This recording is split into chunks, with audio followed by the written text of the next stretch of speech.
Inside this hour, Donald Trump's legal team preparing for a battle with a special counsel. And has the French president done an about-face on the Iran nuclear deal? Also, a CNN investigation reveals the clean energy revolution is powered by child labour. All that and much more right here at the International Desk.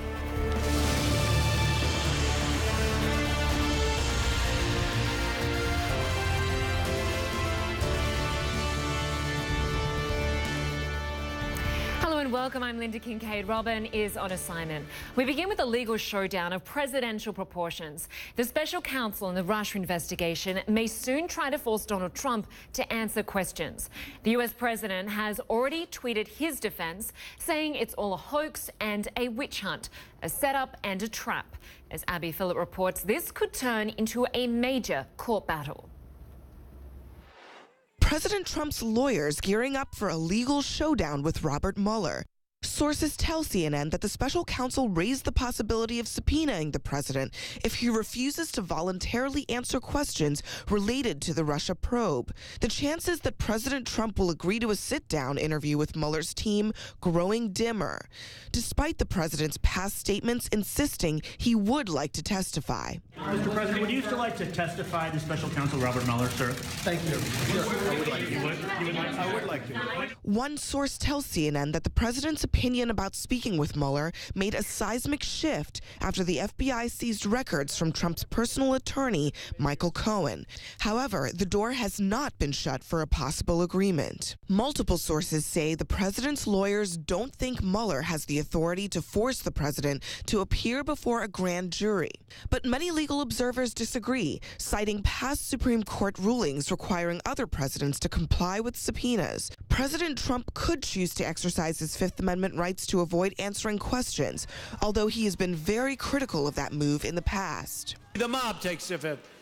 If you're innocent, why are you taking the Fifth Amendment? Sources say Mr. Trump's lawyers think many constitutional challenges would have to be met before the possibility is even considered.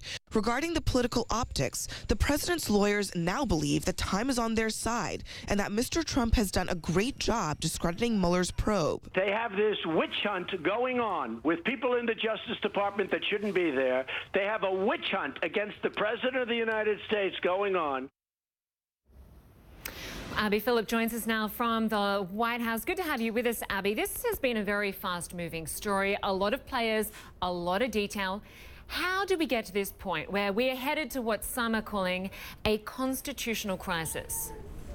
Well, at the center of all of this is the question of whether or not President Trump has the right to not speak to Mueller, even if Mueller decides to subpoena him in an effort to get him to answer some of these questions. Just a few days ago, we got a look at some of the topics that Mueller planned to ask the president about, according to the president's own lawyers who took notes after some conversations that they had had with the special counsel's team. Now, those questions seem to indicate that the two major buckets that Mueller is looking at are the question of collusion, whether anyone associated with the Trump campaign colluded with Russians during the campaign, and also whether the president tried to obstruct justice. Now, this is the issue that I think the president seems to be most up in arms about. He believes the obstruction of justice, part of this is Mueller going way too far. Now, some legal experts have said that in the past, the Supreme Court has upheld the fact that the presidents can be subpoenaed and they can be compelled to testify, but the president's own lawyers disagree with that, and they also think that the president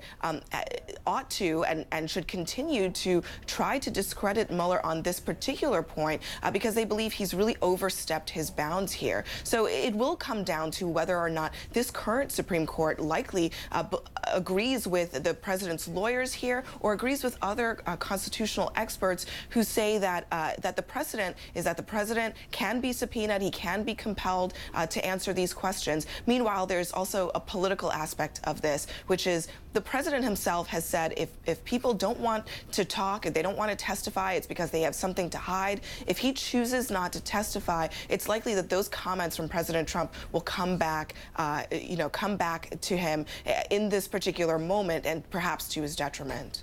Yeah, no doubt. Abby Phillip for us in the White House briefing room. Thank you very much.